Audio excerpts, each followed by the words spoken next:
Arcade racers have been everybody's best core part of their childhood. However, there is one obscure arcade racer that really deserves to return, and this is supposed to be the Burnout series. Now, what's this Burnout all about? Burnout revolves around high-speed arcade-style racing with strong emphasis on damage, crashes, and explosions. So Burnout is an arcade-style racing game title. The developers would be Criterion Games. Whatever happened to the Burnout, we don't know. But but but in our case, the series just died back in 2011 with Burnout Crash. But I do know that that they did bring out Burnout Paradise Remastered.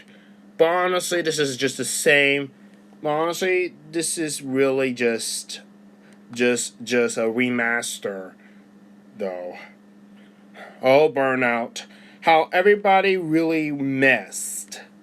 How everyone really missed the Burnout series.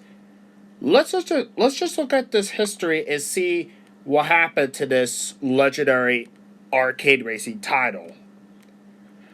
Burnout's origins came by way of Criterion Games, a division of Criterion Software Ltd.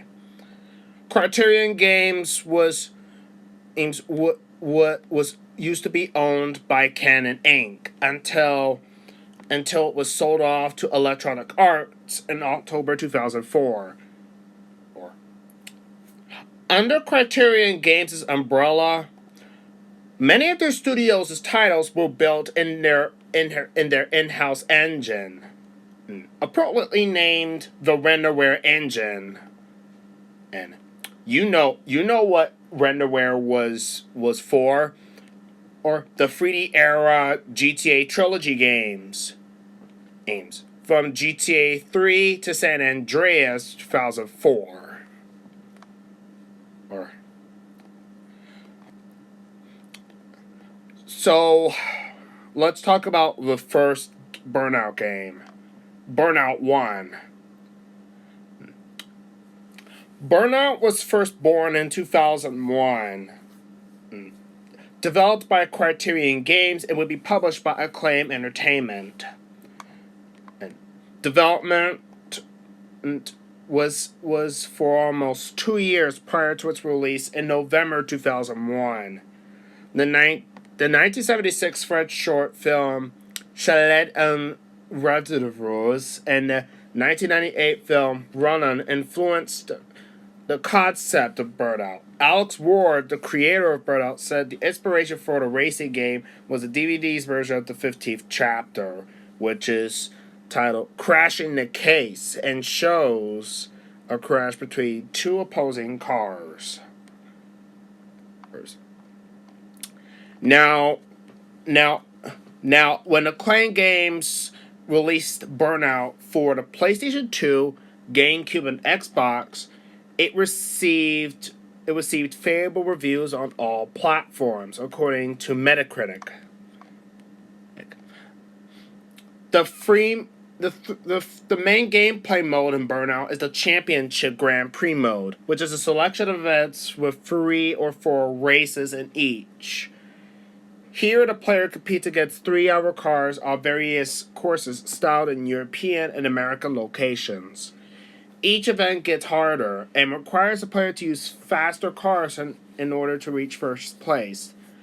Upon completing each event, a face-off challenge will be unlocked, which in turn unlocks a new car if won.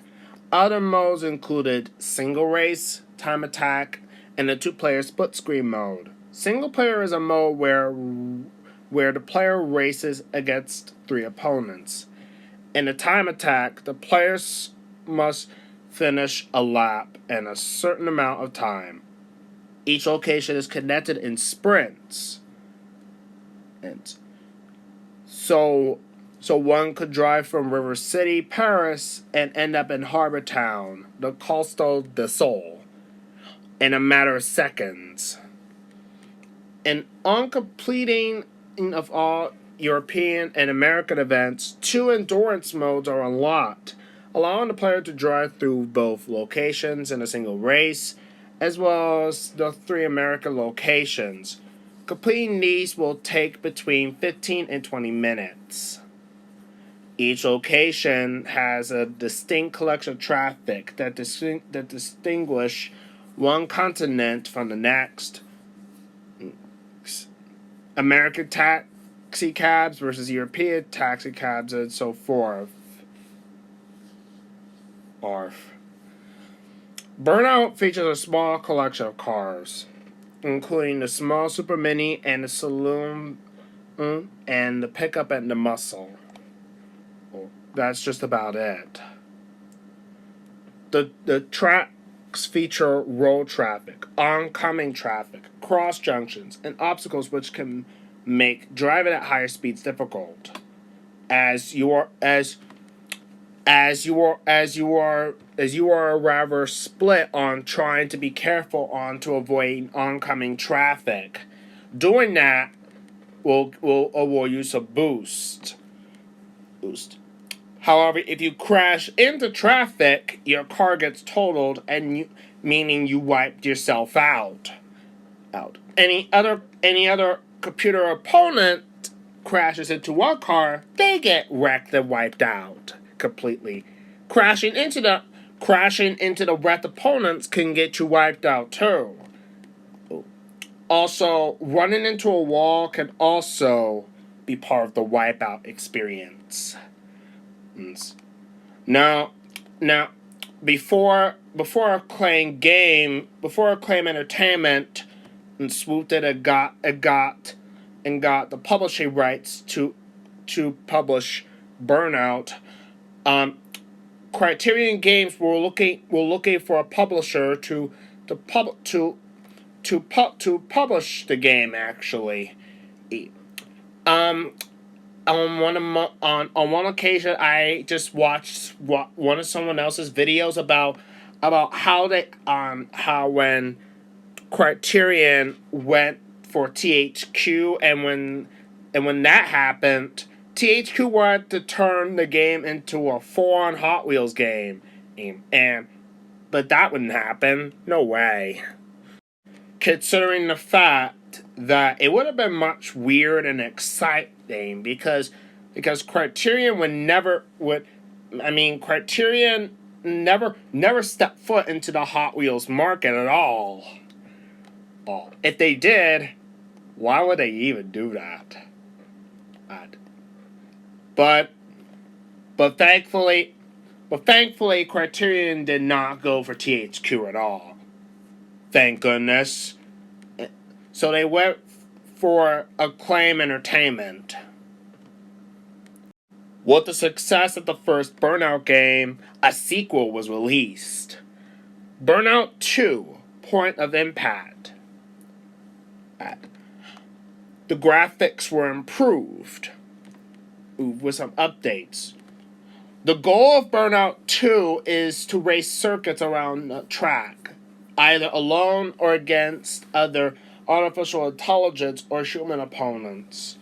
The tracks feature traffic, complex junctions, and obstacles which can make driving at higher speeds much more difficult. To travel faster, the player needs to accumulate boost. This could be done by driving on the wrong side of the road, drifting around corners at high speeds, swerving to avoid traffic, and hitting jumps at speed to gain air. Colliding with traffic or scenery at high speed can cause the car to lose control and crash. After a short interval, a replacement car then appears on the track without getting damaged, but with a loss of boost. A new mode was introduced, which completely defined what Burnout was for. Crash modes, where where you are able to crash a number of vehicles. Crash mode is generally seen as the puzzle aspect of Burnout, as each scenario's vehicles are not randomized. This adds a layer of strategy as well as trial and error to determine which angle, speed, and point of impact is required to obtain maximum points. These points are given in crash dollars. There is also a pursuit mode where the player takes on the role of a cop and must wreck and escape a criminal's car to arrest them, thereby unlocking the car in the process. The game contains a few glitches, such as a teleport glitch, where the car would be driven, flies off the edge on a mountain or bridge, and ends up in a higher position than where they were before. And the truck flying glitch, and which happens in crash mode, where a larger truck has its front turned sideways at a 90-degree angle and becomes airborne. The Xbox version of the game, titled The Developer's Cut, it features 21 new car skins, 15 more crash mode tracks, which brings the total of 30 crash mode tracks in all, and an Xbox Live Online leaderboard, which was also the first use of Xbox Live in a Burnout game. The GameCube version would introduce the 15 additional crash mode tracks. The GameCube and PS2 versions have all the custom cars from the Xbox version, but they do not have customizable liveries, online functions, or custom soundtrack capabilities. To promote the game, Acclaim Entertainment offered to reimburse any driver in the United Kingdom who received a speeding ticket. Following a negative reaction to this from the UK government, the plan was cancelled. The sequel still received favorable reviews on all platforms, according to Metacritic, where the GameCube and Xbox versions get 88 and 89 out of 100 territory. Burnout 2 Point of Impact ended up being the last Burnout game ever to be published by Acclaim, actually, as Acclaim has declared bankruptcy in 2004 and sold off its existing properties to other publishers. After Point of Impact's success, Criterion approached to Electronic Arts, or EA. In 2002, around that time, Criterion was around to 130 people, divided into two development teams. One was working on Burnout 2, and the other team had completed the development of the extreme sports game Airblade for Sony Computer Entertainment Europe. Sony had intentions of continuing to collaborate with Criterion on the sequel to Airblade, but the Airblade team turned down the offer. Instead, Criterion began talking with EA, who had a proposal for Criterion to create a remake of the 1988 skateboarding video game Skate or Die. Criterion was keen to work with Electronic Arts and started development on the project. Following Burnout 2's release, Criterion prepared a pitch to EA Canada about working on a second game with the publisher. Criterion's proposed title was Need for Speed Split Second, a stunt racing game within EA's Need for Speed series. Meanwhile, the Skate or Die remake project was thrown into disarray when Electronic Arts requested changes to the game's design and creative direction of the project, shifted away from Criterion's vision. With development staff becoming unhappy and stressed about this project, both parties had got into a dispute over creative differences. The studio had decided to contact EA and cancel the game. EA was displeased with their decision, and the relationship between the two companies soars, leading to the dissolution of the proposed Need for Speed game. At Electronic Entertainment Expo E3, Criterion Games director of design Alex Ward was approached by Bruce McMillan, executive vice president at EA Worldwide Studios. McMillan wanted to reconcile EA's relationship with Criterion and partner with them on the game. Alex Ward refused, citing their experience of working with the publisher. EA persisted and suggested Criterion to make Burnout free with them. Originally, the studio was waiting until the next generation of video game hardware launched before starting on a third installment. Criterion accepted the deal on one of the conditions that EA would not interfere with the game's development, and that Criterion had the freedom to create the game they wanted. So development on the third Burnout game began immediately after the expo in June 2003, with a larger team of staff working on the game than its predecessors.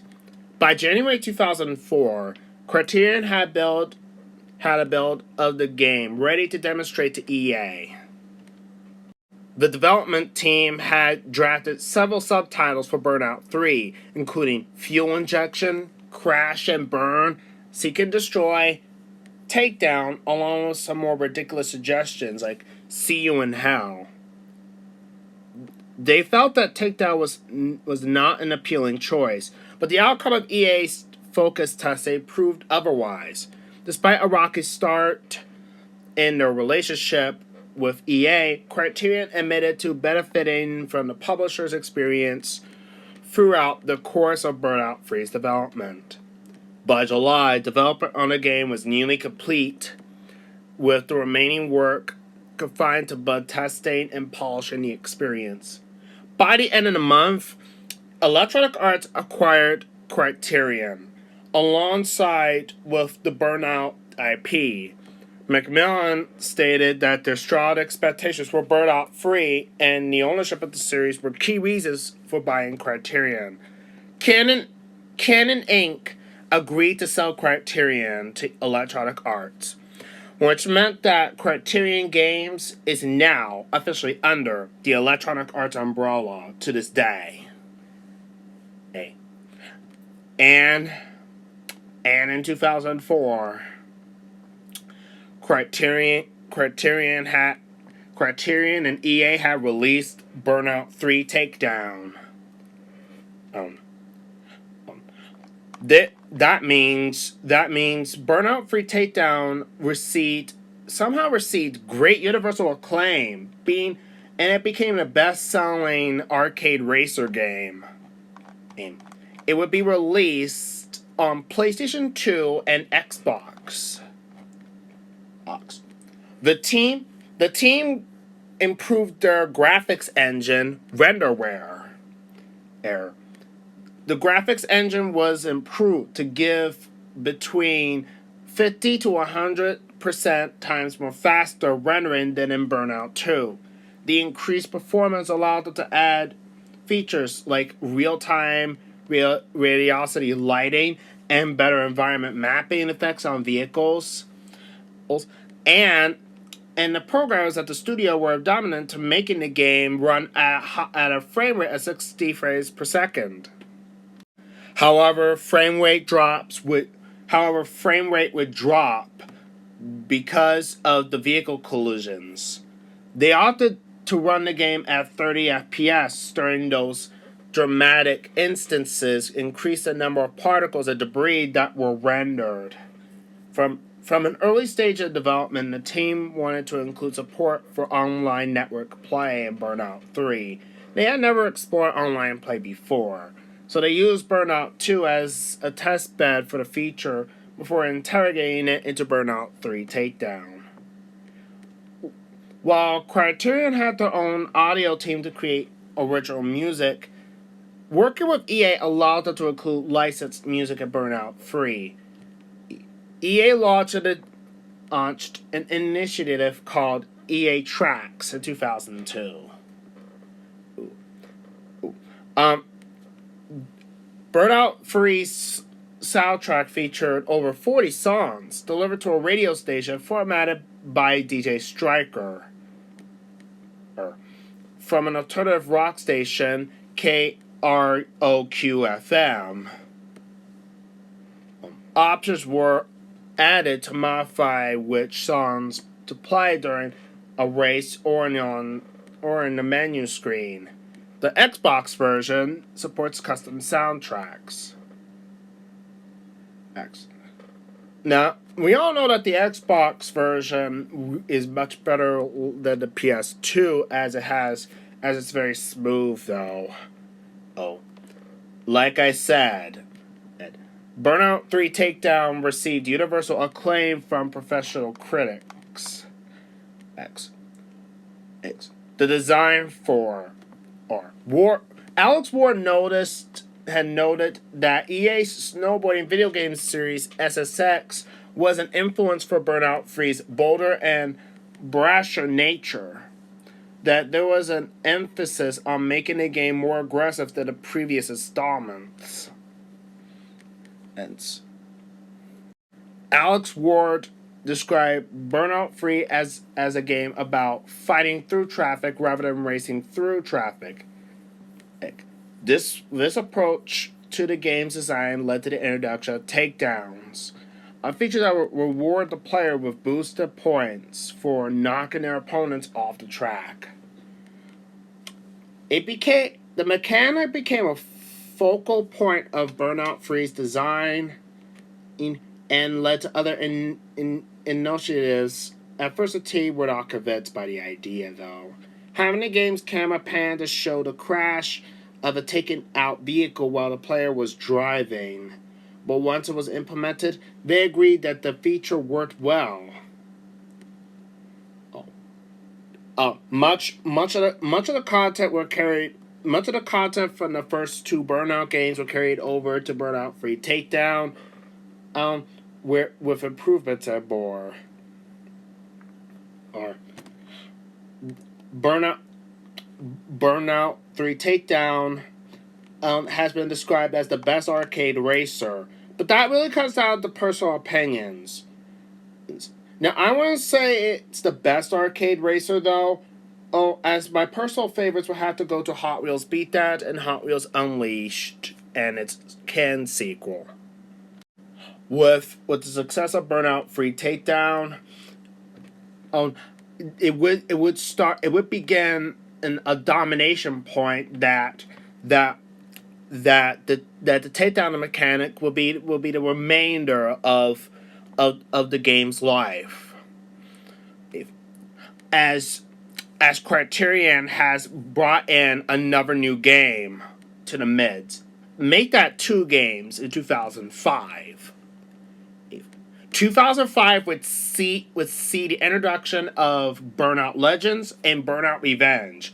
Both games have released on the same day September 13th, 2005. Yes, September 13th, 2005. Burnout Legends was created for the PlayStation Portable by Criterion Games. The DS port would be handed over by Visual Impact Productions. Yes, the DS version was not developed by Criterion. Developed by Visual Impact Productions, it was the worst version. It was the worst Burnout Legends version of all. I stay away from it if I were you and stick to the PSP version. The PSP version is much better. Content from Burnout 1 and 2 were all brought into Burnout Legends. So honestly, when I looked at the car roster for Burnout Legends, I really was really shocked and was really impressed. There are a total of 89 vehicles to unlock through the various classes, and the cars that were featured in the game were from Burnout 2 and 3. The game also has collector cars. So having Burnout so playing Burnout on the go was a serious great idea. Actually, pretty awesome. Now let's go to Burnout Revenge. Similar to its predecessor 3 Takedown, Revenge focuses on a mixture of racing in the midst of rush hour traffic and vehicular combat. That's right. Players use the cars themselves as weapons, meaning you have to use your car as a weapon.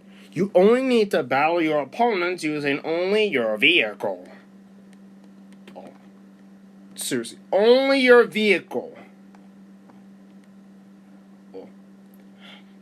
Burnout Revenge was released for the PlayStation 2, Xbox, and Xbox 360. Yes, Xbox 360.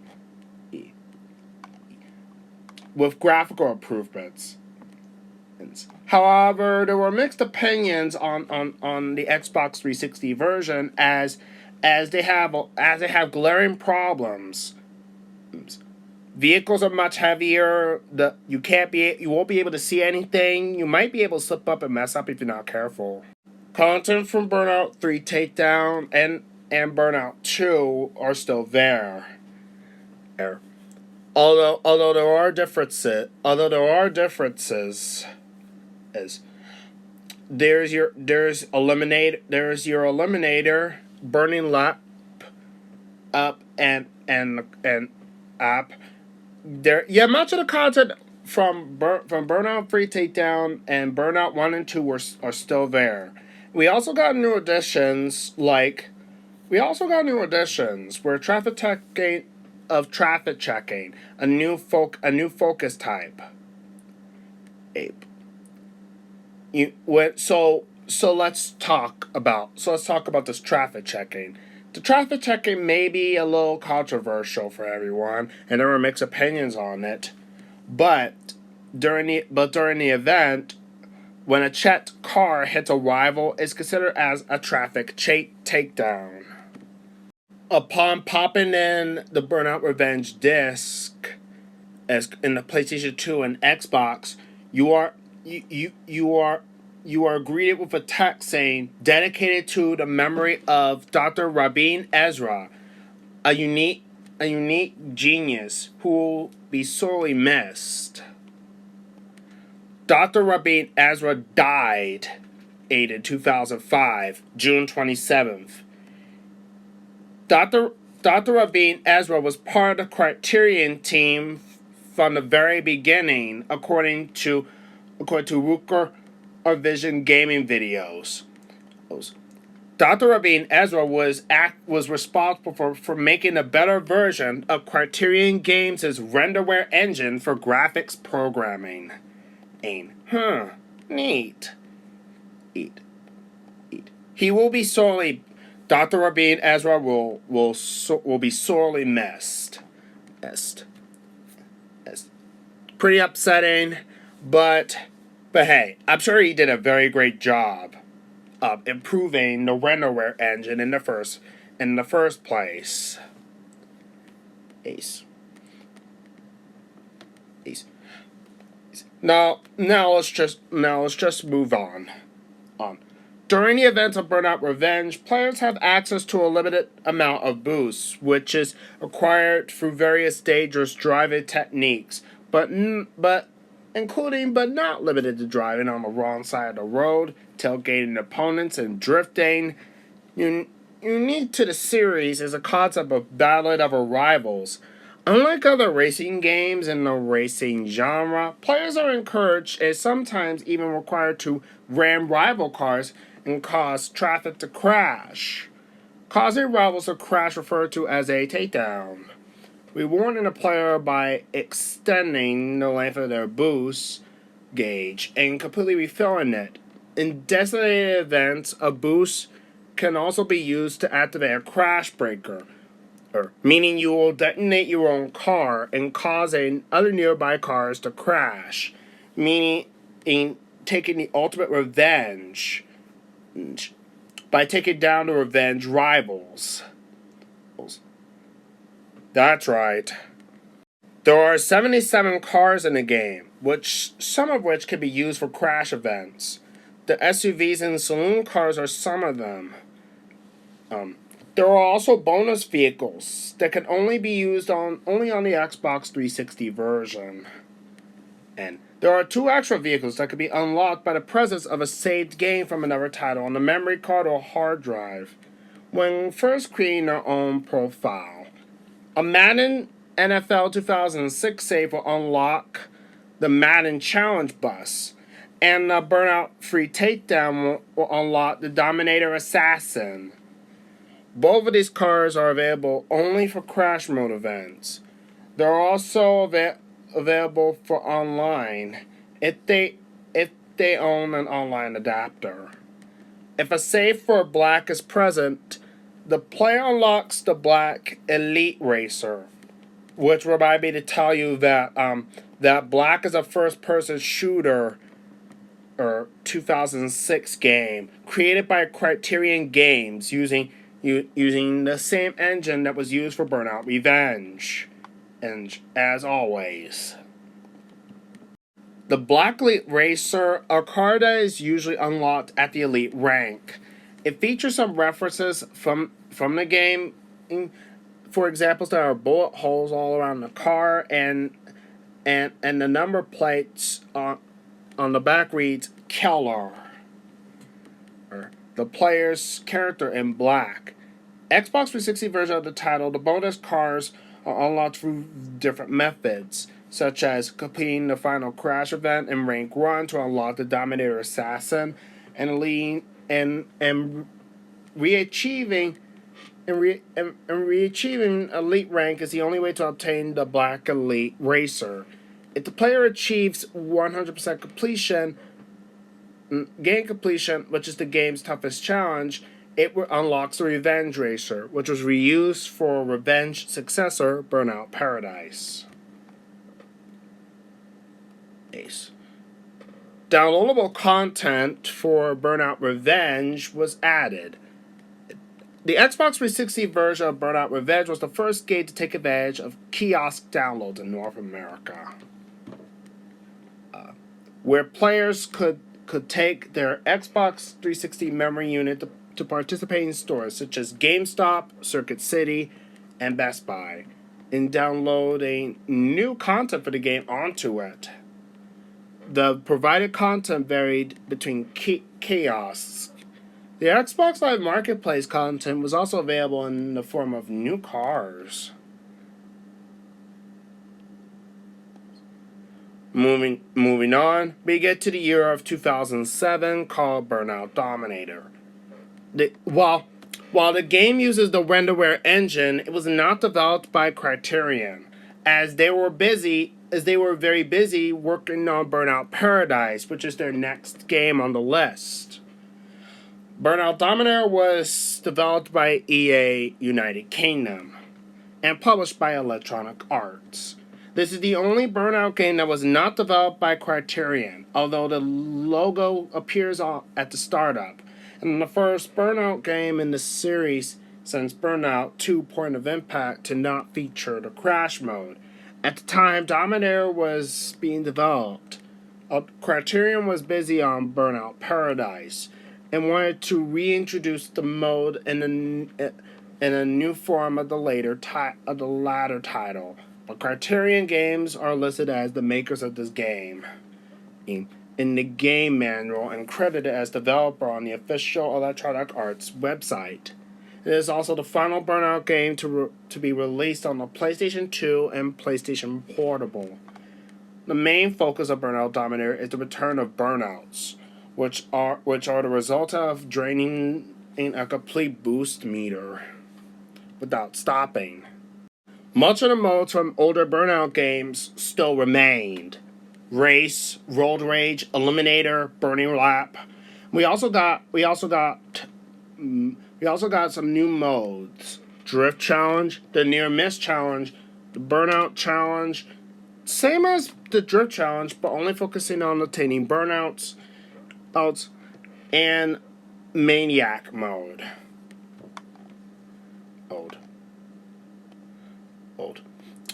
Now, Burnout Dominator received favorable reviews on both platforms according to Metacritic, when opposed to Burnout Revenge's universal acclaim. And although it is still welcoming though, the PlayStation Portable version received downloadable content in the form of 2 additional tracks called Carnival City and Reggae, based on South America and Eastern Europe respectively. Oh, I didn't know that. In 2008, the last Burnout game was released. And this game was Burnout Paradise. Burnout Paradise was really special. Burnout Paradise is said to be an open world environment where players have the opportunity to progress at their own pace and level. The game, unlike others, is not actually said to be a rigged gameplay framework. According to Alex Ward, creative director of the game at developer Criterion Games, this game is a complex re-innovation of the Burnout series. He also said that to create truly next generation gameplay, they need to create a truly next generation game from the ground up. Initially, day and night cycles were not included in the game, but a software update entitled Davis added this element to the game. For the first time in the series, records are now kept on a player's driver's license, including statistics such as fastest time and biggest crash for every street in the game. Completing events raises the driving rank, which access to new cars. Now we all know that I actually like Burnout Dominator as it is a pose that is supposed to be a great game. Aim and honesty. And I heard that there were downloadable content and downloadable content. Yes, downloadable content. The first update, there was a Burnout Party Pack. There's also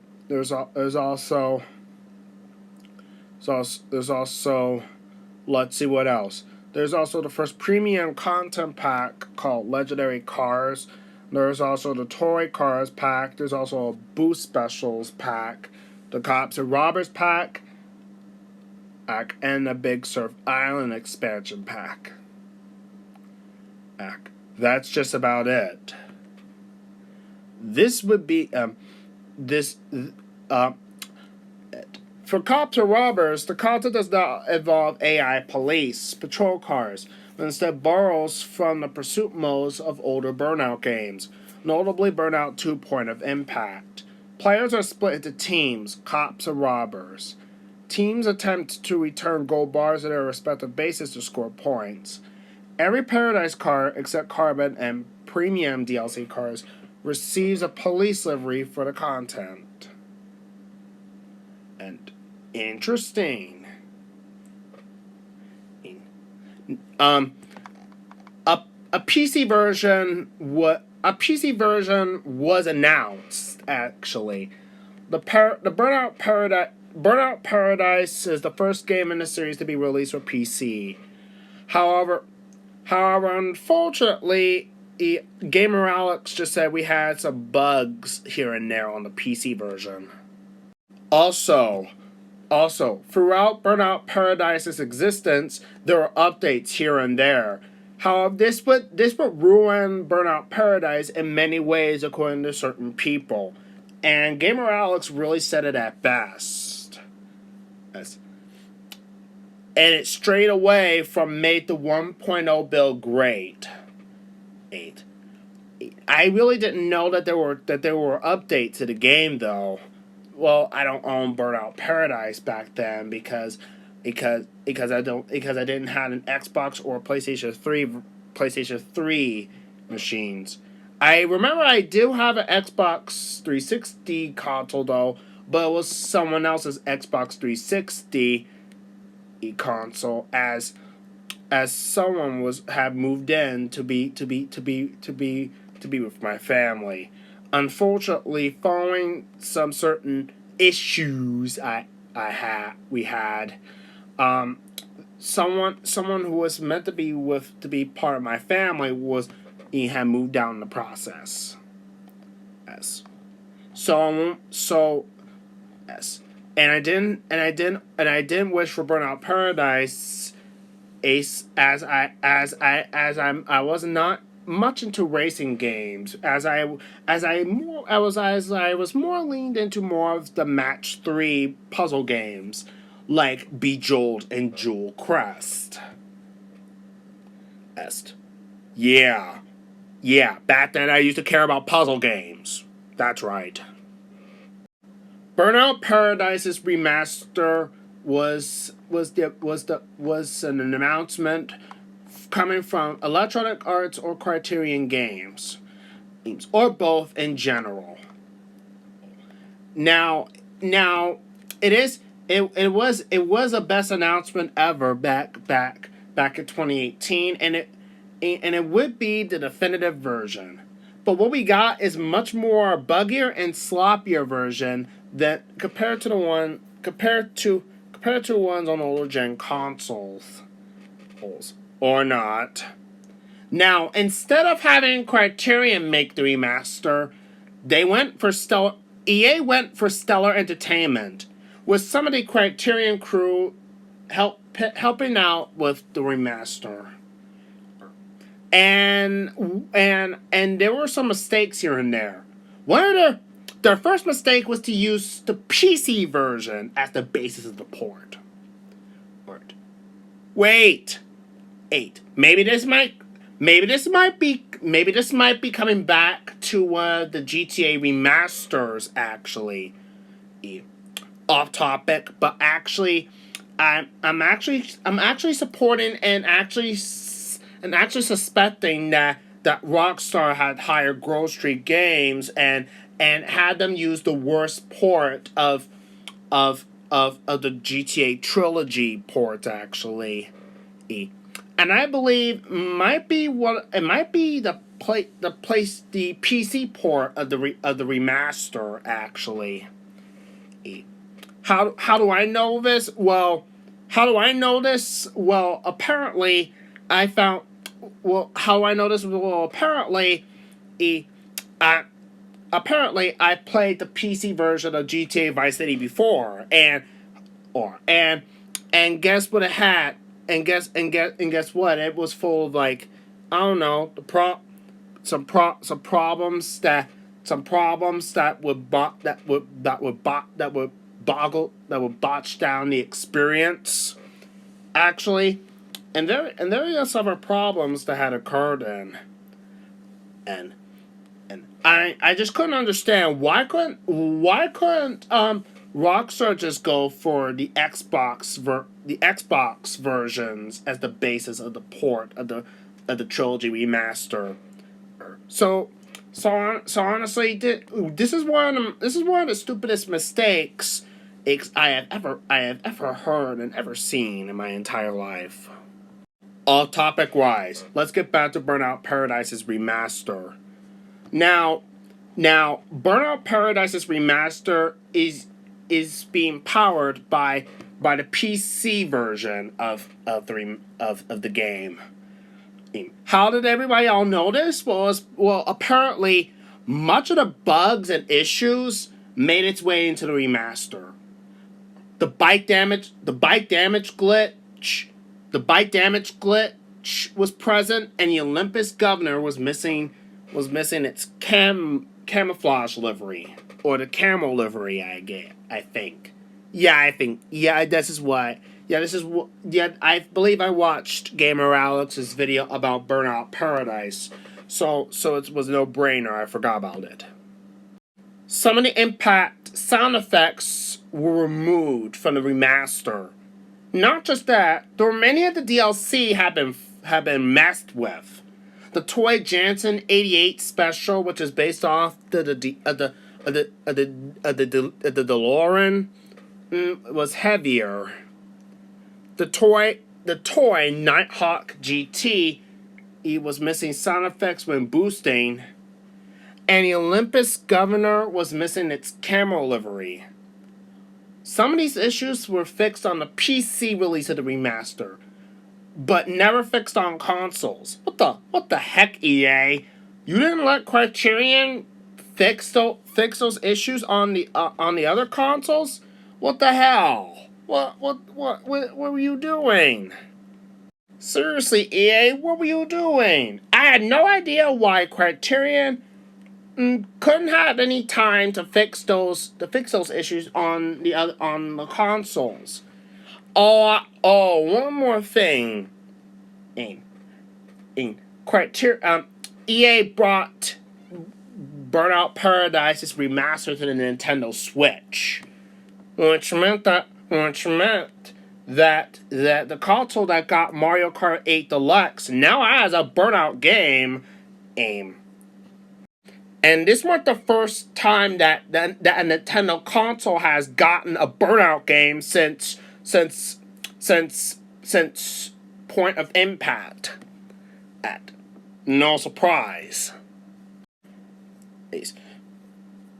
Were the issues fixed on the Nintendo Switch version of the remaster? No, it did not.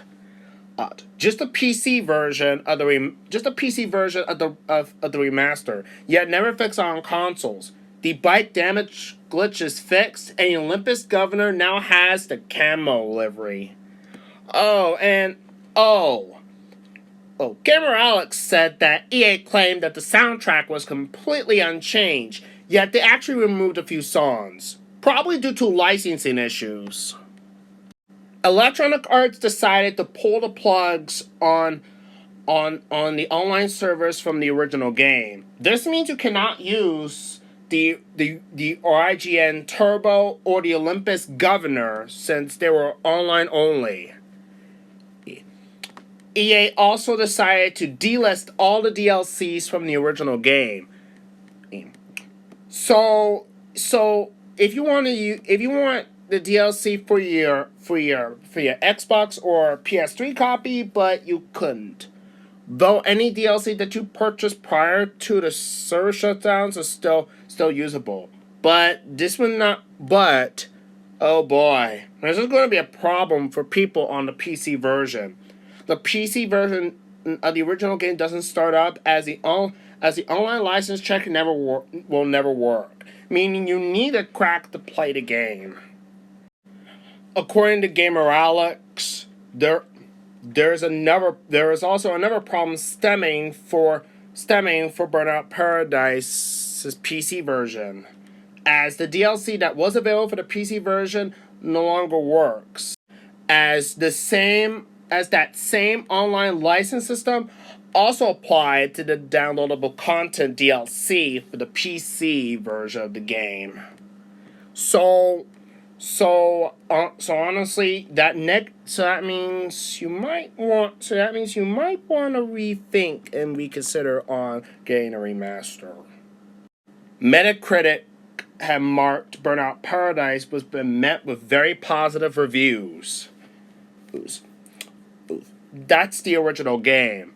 For the remasters, much of them were pretty much a favorite or mixed or average. I got the PlayStation 4 version of the remaster. Unfortunately, as I did enjoy the PS4 release of the remaster, yet there's a problem. At some moment of which the game randomly stops working.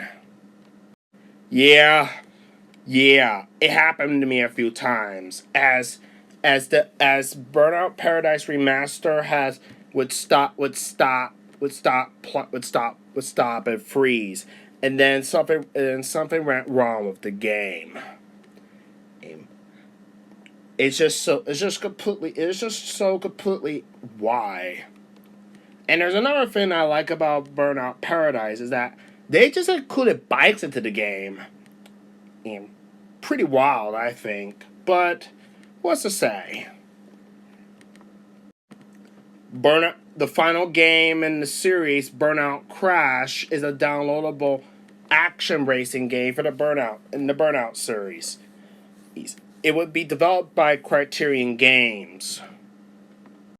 And then it would be released on iOS, Android, PlayStation 3, and Xbox. iOS version received favorable reviews, while the PlayStation 3 and Xbox 360 versions received average reviews, according to video game a grade or Metacritic. And that's just much about it. Whatever happened to Criterion Games? Well, Criterion Games went on to be the lead developer for Need for Speed. In 2010, assisted by DICE, Criterion created their first Need for Speed game, the Hot Pursuit 2010, the Need for Speed Hot Pursuit reboot. The Wii version was handled by Exient Entertainment. Much of the mechanics from Burnout made its way to Criterion's first Need for Speed. The takedown mechanic, the physical vehicular combat experience from Burnout actually. The takedown mechanic on it from Burnout made its way to Criterion's first Need for Speed. Yeah, how do we all know this? Well, the brake to drift handling model, the takedown mechanic as such, made its way into the reboot. I mean, who knew? 2 years later, in 2012, Criterion made Need for Speed Most Wanted 2012, the reboot. In 2013, they brought in Need for Speed Rivals in collaboration with Ghost Games UK. They then assisted for additional work in the Need for Speed 2015 reboot. Then in Need for Speed Heat in 2019. Took over post-launch development from Ghost Games in February 2020, and then made Need for Speed Unbound in 2022 in DICE's Frostbite engine. And they're still here to this day. An unannounced Battlefield game was announced, meaning that prior to this, no new Need for Speed games are gonna come out for a while. Out all of the Burnout mechanics, the only mechanic that is still from Burnout is the takedown mechanic, which is still present in Unbound. How do I know this? Well, the takedown mechanic, that vehicular combat experience, is still in Need for Speed Unbound. But that only apply. But this would apply to the cops being taken down, meaning that Burnout.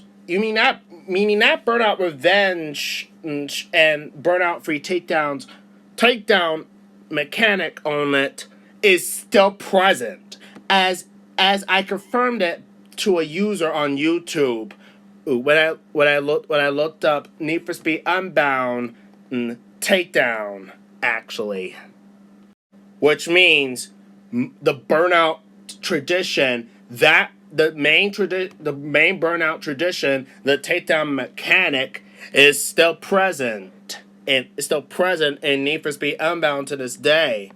But nobody doesn't know that. Well, You now know. You now knew where the takedown on it is. I get it. Burnout did not reach the same height as popularity as something like the Need for Speed series, but it still was a great, unique, and fun arcade racer in any ways. And I'm sure many of everybody will agree. Despite me not growing up with the series, at least I stepped foot into Burnout 1 and I watched people play Burnout 2 Point of Impact, and just knowing that I might be able to try out the second Burnout game. But if I want to play Burnout 1 and 2, I have to play it via original hardware. There. As playing it on emulator really wasn't very easy. Playing Burnout 3 Takedown on emulator really wasn't a viable choice for me either. So playing it via original hardware is the other choice I had to do. Yeah, don't worry. I'll try and cover Burnout Revenge as well. Possibly Burnout Dominator as well. But I don't need to. I tested out Burnout.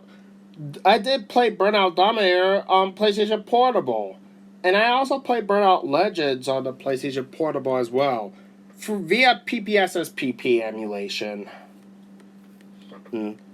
Now I know that the PSP is a lower end PS2. And Burnout Legends worked and runs super fine on emulator. So this is just my only viable go-to experience for Burnout goodness. Yes. Though despite Burnout isn't perfect, it wouldn't be perfect with its flaws sorted thrown around. Burnout today is still being remembered by the fans, including those who are looking for a high-speed arcade racing action. And we also need to talk about one of its main staples of the series, mainly the fictional vehicles. Fictional vehicles have always been the best part of Burnout. I mean, you don't need. I mean, you just have to hire certain modelers, and they have the freedom to design whatever they want. Meaning they could add in complex damage models and more. We will sorely miss you, Burnout. And I really hope you will come back. If it's up to Electronic Arts or Criterion, because Burnout feels like it's more like awesome arcade racing action. Whatever happened to the Burnout creator, Alex Ward and Miss Fiona left Criterion in 2014 to form a new company called Three Fields Entertainment. And they tried to make a spiritual successor to Burnout called Dangerous Driving. However, unfortunately, it was a horrible botched down experience, and it received mixed thoughts and opinions. Dangerous Driving, according to Gamer Alex, tried to be a spiritual successor to Burnout, but it completely fell short. Dangerous Driving 2 was in development, but it's been turned into recreation, and it's been confirmed by a developer. So what's this recreation all about? It's a combination between Burnout and Trackmania in a sandbox-inspired open world. It'll feature various cars. Don't worry, fictional cars only, because one thing that Burnout always have is fictional cars. And we'll have with recreation, every single player will have the freedom to make whatever track they want. Meaning, once they make their tracks, what else? They will play on them. with different vehicles and such. I just certainly cannot wait for Recreation to come out as it might be a promising, as long as Three Fields Entertainment will not make that same mistake with the first Dangerous Driving game, as it was a botched out experience.